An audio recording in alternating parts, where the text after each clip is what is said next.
Hi friends, ಎಲ್ಲರೂ ಹೇಗಿದ್ದೀರಾ? ಎಲ್ಲರೂ ಚೆನ್ನಾಗಿದ್ದೀರಾ ಅಂತ ಭಾವಿಸ್ತಾ ಇವತ್ತಿನ ಲಾಗ್ ಸ್ಟಾರ್ಟ್ ಮಾಡ್ತಾಯಿದ್ದೀನಿ. ಇವತ್ತಿನ ಲಾಗ್ ಏನಪ್ಪ ಅಂದರೆ ನೋಡಿ, ಇಕ್ಕಿದ ಬೇಳೆ ಮತ್ತು ಹಲಸಿನಕಾಯಿ ಹಾಕಿ ಪಲಾವ್ ಮಾಡೋದು ಹೇಗೆ ಅಂತ ನೋಡ್ಕೊಬರೋಣ ಫ್ರೆಂಡ್ಸ್. ರುಚಿಕರವಾಗಿ ಆರೋಗ್ಯಕರವಾಗಿರುತ್ತೆ.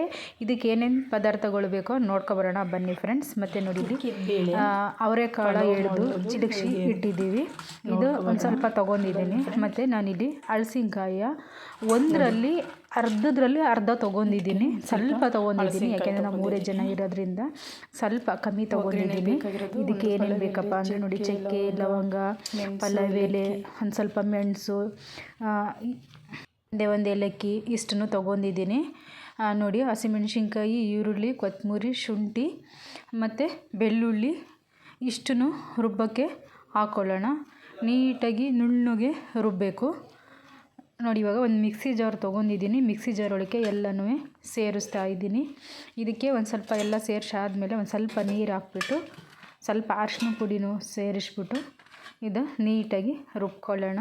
ನುಣ್ಣಗೆ ರುಬ್ಬಬೇಕು. ನೈಸಾಗಿ ರುಬ್ಬಿದರೆ ಪಲಾವು ತುಂಬ ಚೆನ್ನಾಗಿ ಬರುತ್ತೆ. ನೋಡಿ, ಇವಾಗ ರುಬ್ಬಿದ್ದು ಆಗಿದೆ. ಇವಾಗ ಗ್ಯಾಸ್ ಮೇಲೆ ಒಂದು ಕುಕ್ಕರನ್ನು ಇಡೋಣ. ಕುಕ್ಕರ್ ಇಟ್ಬಿಟ್ಟು ಒಂದು ಸ್ವಲ್ಪ ಆಯಿಲ್ ಹಾಕೋಣ. ಜಾಸ್ತಿ ನಾನು ಆಯಿಲ್ ಅಷ್ಟು ಹಾಕಲ್ಲ, ಸ್ವಲ್ಪ ಆಯಿಲ್ ಹಾಕ್ಬಿಟ್ಟು ನಾನೇನು ಇಟ್ಟಿದ್ದೆ ಚಕ್ಕೆ, ಲವಂಗ ಎಲ್ಲನೂ ಹಾಕ್ತಾಯಿದ್ದೀನಿ. ಇದಕ್ಕೆ ಒಂದು ಸ್ವಲ್ಪ ಇಂಗು ಕೂಡ ಸೇರಿಸ್ಕೊಳ್ಳೋಣ. ನಿಮಗೆ ಆಯಿಲ್ ಜಾಸ್ತಿ ಬೇಕಂದರೆ ಹಾಕೋಬೋದು. ನನಗೆ ಜಾಸ್ತಿ ಆಯಿಲ್ ಬೇಡ, ಅದಕ್ಕೆ ನಾನು ಕಮ್ಮಿ ಹಾಕೊಂಡಿದ್ದೀನಿ. ನೋಡಿ, ಇವಾಗ ಒಂದು ಈರುಳ್ಳಿಯ ಕಟ್ ಮಾಡಿಟ್ಟಿದ್ದೆ, ರುಬ್ಬಿದ್ದೆ, ಮತ್ತು ಇಲ್ಲೊಂದು ಕಟ್ ಮಾಡಿಟ್ಟಿದ್ದೆ. ಅದನ್ನು ಇದಕ್ಕೆ ಹಾಕ್ಬಿಟ್ಟು ಹಸಿ ವಾಸನೆ ಹೋಗೋವರೆಗೂ ನೀಟಾಗಿ ಫ್ರೈ ಮಾಡ್ಕೋಬೇಕು. ಮತ್ತು ನಾನೇನು ರುಬ್ಬಿಟ್ಟಿದ್ದೆ ಮಸಾಲೆನ ಇದಕ್ಕೆ ಸೇರಿಸ್ತಾ ಇದ್ದೀನಿ. ಅದನ್ನು ಕೂಡ ಹಸಿ ವಾಸನೆ ಹೋಗೋವರೆಗೂ ನೀಟಾಗಿ ನೀಟಾಗಿ ಹಸಿ ವಾಸನೆ ಹೋಗೋವರೆಗೂ ನೀಟಾಗಿ ಫ್ರೈ ಮಾಡ್ಕೋಬೇಕು. ಫ್ರೈ ಮಾಡ್ಕೊಂಡಾದಮೇಲೆ ಈಗ ನಾನು ಏನು ಅವರೆಕಾಳು ಇಕ್ಕಿದ ಬೇಳೆನ ಸೇರಿಸ್ತಾ ಇದ್ದೀನಿ ಇದಕ್ಕೆ. ನೋಡಿ, ಹಿಂಗೆ ಬೇಯೋ ಟೈಮಲ್ಲಿ ಇದಕ್ಕೊಂದು ಸ್ವಲ್ಪ ಹಲಸಿನಕಾಯಿ ನಾನು ಏನು ಕಟ್ ಮಾಡಿಟ್ಟಿದ್ದೀನಿ ಅದನ್ನು ಇದಕ್ಕೆ ಸೇರಿಸ್ತಾ ಇದ್ದೀನಿ. ನೋಡಿ, ಹಿಂಗೆ ಸೇರಿಸೆಲ್ಲ ಆದಮೇಲೆ ಈಗ ನೀಟಾಗಿ ಮಿಕ್ಸ್ ಮಾಡ್ಕೊಳ್ಳೋಣ. ಮಿಕ್ಸ್ ಮಾಡ್ಕೊಂಡಾದಮೇಲೆ ಇದನ್ನು ಸ್ವಲ್ಪ ಹೊತ್ತು ಬೇಯೋಕ್ಕೆ ಬಿಡೋಣ. ನೋಡಿ, ಇವಾಗ ಬೆಂದಾಗಿದೆ. ಈಗ ನಾವು ಟೊಮೊಟೊ ಒಂದೆರಡು ಟೊಮೊಟೊನ ಕಟ್ ಮಾಡಿಟ್ಟಿದ್ದೆ, ಅದನ್ನು ಕೂಡ ಇದಕ್ಕೆ ಸೇರಿಸ್ತಾ ಇದ್ದೀನಿ.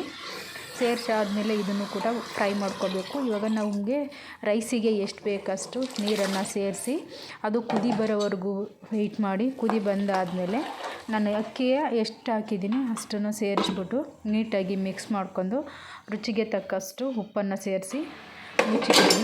2ರಿಂದ 3 ವಿಷಲ್ ಬಂದಾದಮೇಲೆ ನೋಡಿ ಎಷ್ಟು ಚೆನ್ನಾಗಿದೆ ಅಂದರೆ ನೋಡಿ, ಆಹಾ, ತುಂಬ ಟೇಸ್ಟಿಯಾಗಿ ಮಟನ್ದು ಬಿರಿಯಾನಿಗಿಂತ ತುಂಬ ಚೆನ್ನಾಗಿರುತ್ತೆ. ಯಾರೆಲ್ಲ ಈ ರೀತಿ ಟ್ರೈ ಮಾಡಿಲ್ಲ ಒಂದು ಸಲ ಟ್ರೈ ಮಾಡಿ ಫ್ರೆಂಡ್ಸ್, ತುಂಬ ಚೆನ್ನಾಗಿರುತ್ತೆ. ರುಚಿಕರವಾಗಿ ಆರೋಗ್ಯಕರವಾಗಿರುತ್ತೆ friends. Bye bye, see you.